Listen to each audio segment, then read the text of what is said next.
என்னுடைய அரசியல் முகவரியாக விளங்கிக் கொண்டிருக்கின்ற குடத்திலிட்ட விளக்காக இருந்த என்னை குன்றின் மேல் வைத்து அழகு பார்க்கும் என் அன்பு தலைவர் வைகோ அவர்கள் அவர் சொன்னதுதான் இங்கே நடந்தது.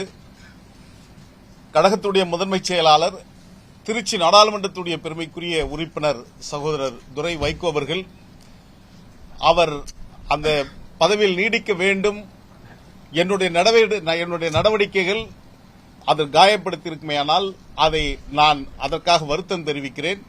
நீங்கள் தொடர்ந்து இயக்கத்தை முன்னெடுத்து செல்கின்ற இடத்தில் முதன்மைச் செயலாளராக தொடர வேண்டும் என்ற என்னுடைய விருப்பத்தை சொல்லியிருக்கிறேன்.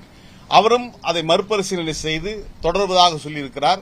இணைந்த கைகளுக்கு எப்பொழுதுமே வலிமை அதிகம். நாங்கள் இணைந்திருக்கிறோம். மனிதன் பலகீனமானவன். அந்த மனிதனை ஒரு காற்று கூட கீழே தள்ளிவிடும், ஒரு கல் இடறிவிடும், அலை கூட தடமாறிவிடும். ஆனால் மனிதர்கள் பலமானவர்கள்.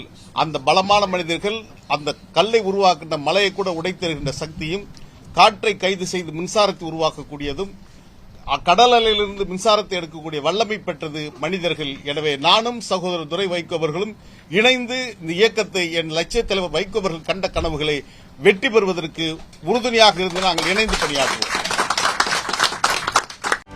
செய்திகளை உடனுக்குடனும் துல்லியமாகவும் தெரிந்து கொள்ள சப்ஸ்கிரைப் பண்ணுங்க.